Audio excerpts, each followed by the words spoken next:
जी नमस्कार। स्वागत है दोस्तों आपके अपने YouTube चैनल हिंदी परीक्षा इसके पर। तो आज की इस वीडियो में हम बात करने वाले हैं जो प्रश्न है MHD 7 का अ, अर्थ की प्रकृति पर प्रकाश डालते हुए अर्थ ग्रहण की प्रक्रिया को स्पष्ट कीजिए। बहुत ही इंपॉर्टेंट प्रश्न है, कल आप लोगों के एग्जाम में देखने को मिलेगा। तो उत्तर में हम लोग लिखेंगे अर्थ की प्रकृति में क्या लिखते हैं। अर्थ की प्रकृति क्या है? तो अर्थ की प्रकृति बहुआयामी या जटिल है। मतलब किसी भी जो अर्थ है किसी भी शब्द का वो बहुत आयामी है, उसका बहुत सारा रूप हो सकता है, बहुत जटिल है। यह संदर्भ, प्रेषक और प्राप्तकर्ता के अनुभव, भाषा, सांस्कृतिक पृष्ठभूमि पर निर्भर करती है। अर्थ है, अगर आप किसी को कुछ भाषा, अगर आपको मान लीजिए आप किसी से कुछ कह रहे हो, अगर वो व्यक्ति अगर उसका मतलब निकालना चाहे, उसका अर्थ निकालना चाहे तो वो कुछ भी निकाल सकता है। ठीक है, पॉजिटिव भी निकाल सकता है और नेगेटिव भी निकाल सकता है। तो किसी भी संदेश का अर्थ उस संदेश के उपयोग और संदर्भ और व्यक्ति के पूर्व ज्ञान से प्रभावित होता है।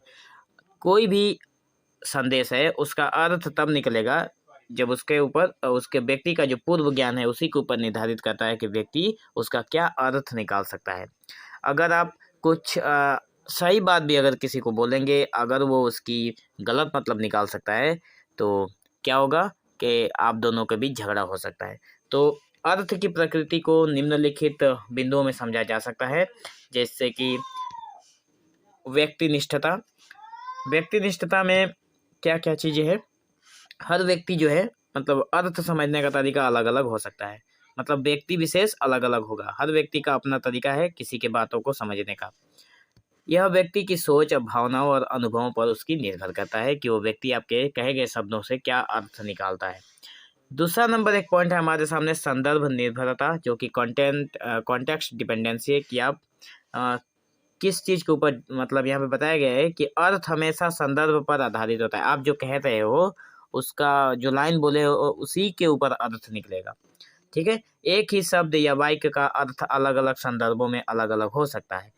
मान लीजिए एक ही लाइन कहा गया हो लेकिन अलग अलग शब्द अर्थ में अलग अलग संदर्भ में उसका अर्थ भी अलग अलग होगा। ठीक है, आगे बताया गया है जो अर्थ की प्रकृति है उसमें प्रत्यक्ष और परोक्ष अर्थ भी निकलते हैं, डिनोटेटिव और कैनोटेटिव मीनिंग। तो प्रत्यक्ष अर्थ होते हैं जो हमारे सामने होते हैं, सीधा साधा स्पष्ट रूप में मिलते हैं, और परोक्ष जो अर्थ होते हैं वो भावनात्मक होते हैं और सांस्कृतिक संदर्भ के आधार पर उसका अर्थ निकाला जाता है। मतलब ये परोक्ष जो होता है वो फीलिंग्स के साथ रिलेटेड भी होता है। गतिशीलता है जिसको हम लोग डायनामिज्म बोल सकते हैं कि ये अर्थ स्थिर नहीं होता, हर समय परिस्थिति और समय के साथ बदलता रहता है। किसी भी शब्द का जो अर्थ है वो हमेशा सीमित नहीं स्थिर नहीं होता, जो कि समय और परिस्थिति के हिसाब से वो बदल जाता है। जैसे भाषा में नई भाषा परिभाषाओं और शब्दों का समावेश, भाषाओं का परिभाषा भी दिया गया है लेकिन समय के साथ साथ उसमें भी चेंजेस हुए हैं। सांस्कृतिक जो प्रभाव पड़ते हैं हमारे कल्चरल इन्फ्लुएंसेस जो हैं उसमें विभिन्न सांस्कृतिक संस्कृतियों में शब्दों और प्रतीकों का अर्थ अलग अलग हो सकता है। बहुत सारे ऐसे संस्कृति हैं जहाँ पे हमारा शब्द एक ही है लेकिन उसका मीनिंग जगह विशेष अलग अलग हो जाता है। जैसे सफ़ेद रंग, उदाहरण के तौर पे बताया गया है कि सफ़ेद रंग पश्चिम में शांति का प्रतीक है। जब आप सफ़ेद रंग देखते हो तो पश्चिम एरिया जो है उसमें ये शांति का प्रतीक है, जबकि कुछ एशियाई सांस्कृतिक में यह शोक का प्रतीक है। बिल्कुल, पश्चिम में अगर देशों की बात करें, मान लीजिए पश्चिम देशों में जो सफ़ेद रंग होता है वो शांति का प्रतीक है, लेकिन एशियाई मतलब कुछ ऐसे संस्कृति हैं जिनमें सफ़ेद मतलब शोक का वातावरण होता है। जैसे मैं आप लोगों को बता दूं, जैसे हमारा भारत का जो झंडा है जो कि 3 रंग का है, उसमें जो सफ़ेद रंग है वो है हमारा शांति का प्रतीक। लेकिन अगर यहीं पे भारत में ही अगर किसी व्यक्ति की अगर मृत्यु हो जाती है तो उसके श्राद्ध वाले दिन सारी ओर चारों तरफ सफ़ेद कपड़े लगाया जाता है, क्योंकि उस दिन श्राद्ध होता है, शोक का दिवस होता है। ठीक है, तो ये अलग अलग जगह पे अलग अलग अपना रूप बदल देता है। अच्छा, अर्थ की प्रक्रिया को हम लोग देख लिया। अब हम लोग देखेंगे अर्थ ग्रहण की प्रक्रिया क्या क्या है। ठीक है, तो अर्थ ग्रहण की प्रक्रिया जो है, अर्थ ग्रहण वह प्रक्रिया है जिसमें प्राप्तकर्ता संदेश के भाव और उद्देश्य को समझता है। यह प्रक्रिया मुख्यतः निम्न चरणों में संपन्न होती है। इसमें अर्थ प्रक्रिया ग्रहण का मतलब हो क्या, जो ग्रहण कौन करेगा, साफ तौर पर आप लोग यहाँ से समझिए, ग्रहण कौन करेगा? जो प्राप्त करता है, जिसके पास शब्द बोले जा रहे हैं वही तो अर्थ ग्रहण करेगा। तो बताया गया है कि जिसमें जिसमें प्राप्तकर्ता का संदेश का भाव निहित होता है। पहला नंबर पॉइंट वाइज हम लोग देखेंगे, जिसमें से पहला नंबर पॉइंट है हमारा संदेश का ग्रहण, रिसेप्शन। तो सबसे पहले प्राप्तकर्ता प्रेषक द्वारा भेजे गए संदेश को ग्रहण करता है। मान लीजिए आपके पास किसी ने लेटर लिखा है, तो पहले आप संदेश को लेंगे। यह प्रक्रिया श्रव्य भी हो सकता है, दृश्य भी हो सकता है और अन्य इंद्रियों द्वारा भी सुनी कही जा सकती है। जैसे श्रव्य का मतलब हो गया सुनना, दृश्य का मतलब हो गया देखना। ठीक है। दूसरे नंबर हेडलाइन है हमारा, जिसमें ध्यान और चयन होता है, अटेंशन और सिलेक्शन भी होता है। तो बताया गया है कि संदेश के भीतर वह तत्व चुने जाते हैं जो प्राप्तकर्ता के लिए प्रासंगिक होते हैं। मान लीजिए आपके पास कोई लेटर आया, तो लेटर जब आप पढ़ेंगे तो उसमें से वो मतलब मीनिंग निकालेंगे कि वो लेटर किस विषय पर लिखा गया है। ठीक है। यह व्यक्ति के ध्यान और प्राथमिकताओं पर निर्भर करता है। आप जब ध्यान से देखेंगे, प्राथमिकता का हिसाब से देखेंगे, तब जाकर आपको समझ में आएगा। आगे है हमारा संदर्भ का विश्लेषण, जिसमें बताया गया है कॉन्टेक्स्ट एनालिसिस। बताया गया है कि संदेश जो है वो प्राप्तकर्ता संदेश को संदर्भ के अनुसार समझने की कोशिश करता है।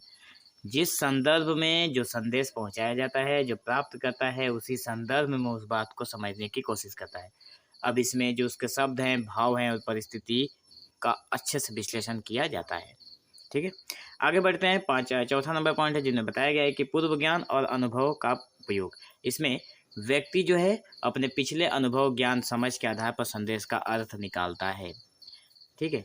5वां नंबर पॉइंट में बताया गया है कि भावनात्मक और सांस्कृतिक प्रभाव, इमोशनल और कल्चरल भी इन्फ्लुएंस हमें देखने को मिलते हैं भाषा अर्थ के ग्रहण प्रक्रिया में, कि संदेश का अर्थ भावनाओं और सांस्कृतिक दृष्टिकोण से भी प्रभावित होता है। जो संदेश होता है उसका जो अर्थ होता है उसका सांस्कृतिक और भावनाओं से भी रिलेटेड है। आगे बताया गया है यह प्रभाव अर्थ को व्यापक और सीमित कर सकता है। अगर उसका ये जो ऊपर वाला पॉइंट था भावना संस्कृति, ये क्या करता है कि हमारा जो भी संदेश आया है उसके अर्थ को ये बढ़ा भी सकता है और छोटा भी कर सकता है। आगे है अर्थ का व्याख्यान, इंटरप्रिटेशन। मतलब प्राप्तकर्ता क्या करता है, संदेश को व्याख्या के माध्यम से अर्थ प्रदान करता है। मतलब प्राप्तकर्ता के पास जो संदेश आता है उसकी व्याख्या के माध्यम से वो उसका अर्थ निकाल सकता है। यह व्याख्या कभी कभी सही हो सकती है और कभी कभी भ्रामक और गलत भी हो सकता है। प्रतिक्रिया और प्रतिक्रिया रेस्पॉन्सिव, मतलब प्रतिक्रिया यहाँ पे जो एक होता है, हो सकता है यहाँ पे टाइपिंग में थोड़ी गड़बड़ हुई हो। एक हो गया प्रतिक्रिया और दूसरा हो गया फीडबैक। ठीक है। तो यहाँ पे अर्थ ग्रहण के बाद प्राप्तकर्ता प्रेषक को प्रतिक्रिया देता है, कि जो प्राप्त करता है वो अपनी प्रतिक्रिया मतलब अपना फीडबैक देता है। और ये प्रतिक्रिया जो है वो मौखिक भी दे सकता है, गैर मौखिक या लिखित रूप से भी वो दे सकता है। उदाहरण के तौर पर अगर हम बात करें तो यदि कोई मान लीजिए यदि कोई कहता है कि आज का मौसम बहुत अच्छा है। ठीक है। आज का मौसम बहुत अच्छा है अगर कोई व्यक्ति कहता है, तो इस संदेश का अर्थ व्यक्ति विशेष के दृष्टिकोण पर निर्भर करेगा। जैसे कि मान लीजिए कोई एक किसान है, तो इस लाइन को कैसे अपने परिवेश के हिसाब से पकड़ेगा। एक किसान इसे फसल के अनुकूल समझ सकता है, उसी लाइन को एक पर्यटक इसे घूमने के लिए उपयुक्त मान सकता है। देखिए यहाँ पे किसान जो है वो अपने फसल को देख रहा है, फसल के हिसाब से वो इसे सही कहता है। पर्यटक जो है वो अपने घूमने के हिसाब से इसे सही कह रहा है। और यहाँ पे जो वही संदर्भ में अगर जैसे कि बारिश धूप के आधार पर इसका अर्थ अलग अलग हो सकता है। तो कोई बारिश और कोई धूप को इसके नज़ारे से देख सकता है। अच्छा, अर्थ की प्रकृति की अगर बात करें तो अर्थ की प्रकृति निष्कर्ष में हम लोग बोलेंगे कि अर्थ की प्रकृति जो है वो जटिल है और संदर्भ पर वो मतलब प्रमुख रूप से निर्भर है। अर्थ ग्रहण की प्रक्रिया में प्रेषक और प्राप्तकर्ता के बीच वो सही संप्रेषण सुनिश्चित करने के लिए स्पष्टता और संदर्भ का महत्व होता है। मतलब जो संदेश भेज रहा है और जिसके पास भेज रहा है, दोनों में स्पष्टता लाने के लिए संदर्भ की एक बहुत बड़ी भूमिका होती है। संदेश का अर्थ तभी समझा जा सकता है जब प्राप्तकर्ता इसे प्रेषक के उद्देश्य और संदर्भ के साथ जोड़े। ठीक है। तो आशा करते हैं आपको वीडियो अच्छा लगा होगा। नेक्स्ट वीडियो के लिए आप लोग चैनल के साथ बने रहें। वीडियो को अंत तक देखने के लिए आप लोगों का बहुत बहुत धन्यवाद।